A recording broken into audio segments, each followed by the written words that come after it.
Genèse chapitre 4. Musomeni mwanzo ile mstari. Le verset 3 à 7. Kuanzia pa ile mstari. La Bible. Biblia inasema au bout de quelques temps, upande kidogo, Caïn fit à l'Éternel une offrande des fruits de la terre. Na Caïn akapeleka matunda kwa wamilele. Abel de son côté a fait une des premières de son troupeau. Na Abel yeye akapatia Bwana kankondo et de leur graisse. Na ile mafuta. La Bible dit, Biblia inasema l'Éternel portait un regard favorable sur Abel et sur son offrande. Wamilele akangarishisha vyema kile Abel alipeleka na. Soyez attentifs avec moi mes amis. Unielewa hapa benzangu. Mais il ne porta pas un regard favorable sur Caïn et sur son offrande. La Bible dit, Biblia inasema irrité na Caïn alikuwa mwenye wakasirani kubwa et son visage abattu. Na kumancho mwenye kulekea. Je voudrais vous faire remarquer, nataka kunionyesha hapa, Caïn était la semence du serpent. Caïn alikuwa mtoto wa nyoka et Abel était de la lignée d'Adam. Abel alikuwa mwenye kutokea kwa Adam. Mais quand Dieu a créé la révélation d'Abel, na pale Mungu anafurahi na kile Abel alipeleka, cela développe la jalousie de Caïn. Inapatia roho mbaya kwa ndani ya Caïn. Et il est irrité, son visage abattu. La Bible dit, Biblia inasema Dieu n'a pas tenu compte de la lignée de Caïn. Mungu ashikuangalishisha maneno ya ile Caïn akafanya. Mais l'Éternel dit à Caïn, na Mungu akaonesha Caïn, pourquoi es-tu irrité? Unashirika njua nini? Pourquoi ton visage est-il abattu? Na kunalekea njua nini? Remarquez, muoneni, c'est Dieu qui parle à Caïn. Inakuwa ni Mungu yeye kunazungumza na Caïn. Ce n'était pas un songe. Haikuwa mumaonyo. Ce n'était pas une vision. Haikuwa muile. Une communication de bouche à l'oreille. Entre les deux trois fois saints et la semence du serpent. Oh, est-ce que quelqu'un est avec moi? L'Éternel lui dit, pourquoi es-tu irrité? Pourquoi ton visage est-il abattu? Dieu lui fait une proposition.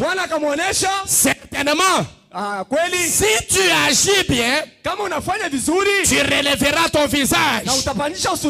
Et si tu agis mal, le péché se couche à la porte et ses désirs se portent vers toi.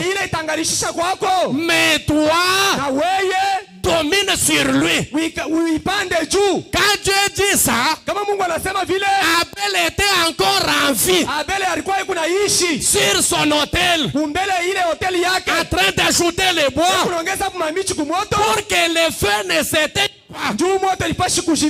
Et quelque part de ses côtés, Caïn avec les fruits, les ananas là-bas, les pommes de terre ici, ainsi de suite. Dieu descend ici. Il dit, mais Caïn, mais fais comme ton frère. Écoutez mes amis, Dieu dit à Caïn, faites attention, les désirs du péché se tournent vers toi, mais tu es capable de les dominer. Tout le monde qui tombe, mes amis, c'est parce qu'ils ont abandonné la force de la prière et de la parole. Sinon chaque personne peut dominer le péché. Dieu le prouve à Caïn. Il dit, les envies que tu sens là, les désirs que tu as là, tu peux les dominer. Oh, moi ma faiblesse c'est l'alcool. Ce matin je te dis que tu peux dominer cette soif. Non, ma faiblesse ce sont les femmes.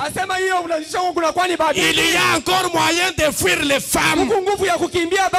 Caïn, faites attention. Si tu agis mal, les péchés vont te saisir. Mais il y a encore possibilité de les dominer. Frère Branham a dit, c'était Dieu montrant sa grâce envers Caïn. Malgré cette conversation, Caïn se tourne vers Abel. Il prend les couteaux, il enfonce à son frère. Caïn tue son frère parce qu'il a refusé de dominer les péchés. kutembelea pa zambi. Alléluia. Amina. Et quand il tue son frère, Na pale anaua ndugu yake, Dieu descend de nouveau. Mungu anashuka tena. Dieu rencontre Caïn avant le péché. Mungu anabumbana na Kaye kwanza zambi. Il le rencontre encore après le péché. Anabumbana naye tena kisha zambi. Je voudrais t'informer Nataka kuonesha hapa qu'il y a des grands temps kuko wakati mbili minene. avant le péché Kwanza zambi et après le na péché. kisha zambi. Mais je te conseille, Na kulazimisha hapa, écoute Dieu avant le péché. mweleweni Mungu kwanza zambi. Parce qu'après le péché, Kisha zambi c'est le jugement. inakuwa ni kugumu. Mais avant le péché, Na kwanza zambi c'est la grâce de Dieu. inakuwa ni neema ya Mungu. Frère Branham dit ceci. Ndugu Branham anasema Par le message de tous les jours de notre vie. mumasiku yote ya maisha yetu mahubiri Prêchez le 12 juin 59. yenye kuhubiri mwile tarehe Paragraphe 19. mwile mstari. Frère Branham interprète cette écriture-là. Ndugu Branham kunaonesha hilo maandiko. Il dit, beaucoup ressemblent à Caïn aujourd'hui. Ba mingi banafanana na Kaye leo. Voulait être religieux. Kaye atafuta kwa mwaminifu. Aussi s'est-il rendu là pour se faire sa propre religion. Kaenda pale ndio apate kuunga Kristo bwake. Et lorsqu'il a fait cela, Na pale akafanya vile, lorsqu'il a amené son offrande, pale akapeleka sadaka yake. puisqu'il a vu que Dieu a agréé celui d'Abel, Aona sema Mungu alifurahi na ile Abel alipeleka. et Dieu lui a même dit de faire comme Na Abel. Mungu alimuonesha tena apate kufanya vile Abel alifanya. Mais Caïn dit à Dieu, Na Kaye anaonesha Mungu. Frère Branham a dit, Ndugu Branham anasema lorsqu'il a fait cela, na pale akafanya vile, il a amené cela devant Dieu, akapeleka ile kumbele ya Mungu. comme pour dire, Juu ya kusema voici ce que j'ai de faire à ce sujet. hivi mnaweza kufanya kwa hii maneno. C'est à prendre ou à laisser. Nyapacha wala kubeba. Frère Branham a dit, Ndugu Branham anasema il était désobéissant à Dieu. ashikuwa mwenye kushinda kutii Mungu. Il amène sa pensée sur la parole. Anakuwa na mawazo yake pa neno. Et il dit à Dieu, Anaonesha Mungu que tu le veuilles ou pas, hata kama upendi, j'ai fait ce que je savais. nafanya paka ile najua. C'est ce que Branham a dit. Ndio kile nabii C'est anasema. tout ce que j'ai de meilleur à faire. Ndio iko miko nayo ya muhimu. En dehors des fruits, je ne peux rien faire. Kama ila hii matunda shida na vingine vya Or, kufanya. sans effusion de sang, Na hapana kama damu haimwangike, il n'y a pas de pardon. hakuna kusamehe mazambi. Caïn a immolé, Abel a immolé un agneau.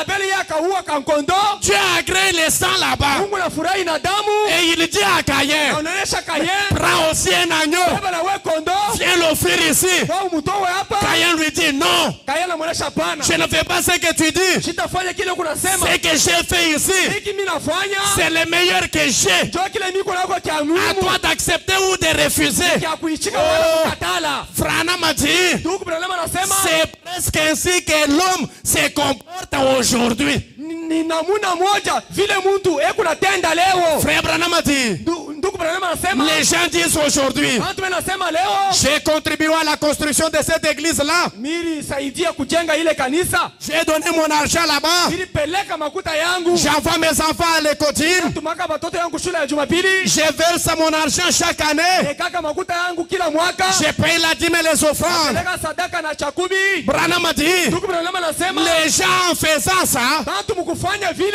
ils disent à Dieu, kunaonesha Mungu c'est le mieux que je peux faire. kile nezi kufanya C'est à prendre ou à laisser. ya kubeba wala kukatala. Vos prédications sur la sanctification. Anasema ubiri alipo kutakaswa. Non, ça ce sont les choses terre à terre. Kwa ni vitu vya chini. Branham a dit, Ndugu Branham anasema Dieu n'est pas terre à terre. Mungu ashina wa chini. Si tu veux ramener Dieu terre à terre, Kama nataka kurudisha Mungu chini. au bas de l'échelle, c'est d'abord soyez saint. Comme moi je suis saint. Kwa mbele mtakatifu vile yeye na yeye kwa mtakatifu. C'est là que Branham a dit, Pale ndugu Branham anasema pour commencer la croissance ici, kwa kupanda kukubwa pale. il faut d'abord la nouvelle naissance. Inapendeza kuzalikwa pili. Qui doit te donner une nouvelle nature. Unapashi kuzalikwa mara pili. Oh, c'est le mieux que je puisse faire. Kile naweza kufanya hapa. C'est à prendre ou à laisser. Ya kubeba wala kukatala. Oh, voyez, Muoneni hapa. l'homme fait des choses à sa propre façon. Mtu anapenda vitu mnamuna ili yeye anapenda. C'est ainsi que Caïn s'est comporté.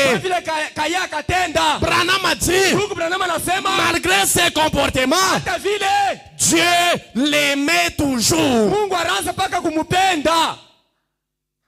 Malgré sa tétutesse, hata vile alikuwa na kichwa ngumu, malgré sa désobéissance, hata kukatala kutii, Dieu l'aimait toujours. Mungu anaanza kumupenda paka.